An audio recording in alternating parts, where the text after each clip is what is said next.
प्रधानमन्त्रीको पनि अङ्क कति दिने त प्रधानमन्त्रीलाई? शून्य।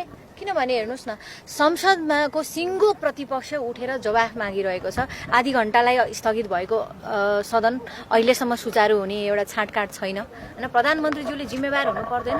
साँच्चै भन्नुपर्ने जिम्मेवार प्रधानमन्त्री त प्रत्येक संसदमा उपस्थित हुनुपर्ने हो, प्रत्येक सांसदहरूले उठाएका जनताका मुद्दाहरू सुन्नुपर्ने हो। तर आज उहाँ सिङ्गो प्रतिपक्षले आह्वान गरेर माग गरेर जनता सडकमा छन्। हिजो ठाउँ ठाउँमा राखे जुलुससम्म भएको अवस्था छ। यसरी देशभरि यस्तो अराजक स्थिति, जनताको आक्रोशलाई थाम्न नसक्ने स्थितिमा पुग्दै गर्दा प्रधानमन्त्रीले संसदमा आएर जवाफ दिनुपर्छ कि पर्दैन होइन। त्यसैको माग गरेर आज हामीले जवाफ मागेका हौँ र जवाफ ल्याउनुको लागि चाहिँ संसदले प्रधानमन्त्रीलाई बोलाउँछौँ भनेर उहाँहरूले स्थगित गर्नुभएको छ। आधा घण्टासम्म खुलेको छैन। सरकारले संसदप्रति जवाफदेहिता सुन्ने, मैले अघि भर्खर पोस्ट पनि गरेको छु होइन।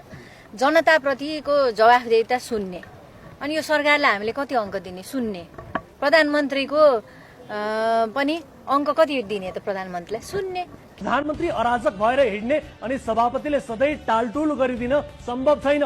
यस्तो सधैँ हुन पनि सक्दैन। सरकारको काम भनेको सामूहिक भावनाबाट प्रेरित हुनुपर्छ। रासोपासँग 182 सांसद छन्, तर प्रधानमन्त्री बालेन्द्र शाहलाई जनताबाट चुनिएर आएका ती सांसदको भावनासँग कुनै सरोकार छैन। लोकतान्त्रिक विधिको मर्म के हो भने सांसदहरूले जनताको भावना बोक्छन् भन्ने हो।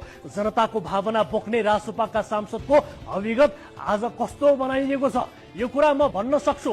तर ती सांसदहरू आज संसदमा टेबल ठोक्ने अवस्थामा पनि छैनन्। दर्शकबिन, पहिले पहिले पुरानै दलका नेताहरूले बारम्बार लोकतान्त्रिक मूल्य मान्यता भनिरहन्थे। हामीलाई त्यस्तो मूल्य मान्यताको मर्म खास लाग्दैन थियो, तर अहिले बुझ्दा यसको मर्म त सामूहिकता नै रहेछ। देशभरबाट निर्वाचित भएर आएका सांसदहरूको भावना समेट्नुको अर्थ हुन्छ देश समेट्नु, हरेक मामिलालाई जनतासँग जोड्नु।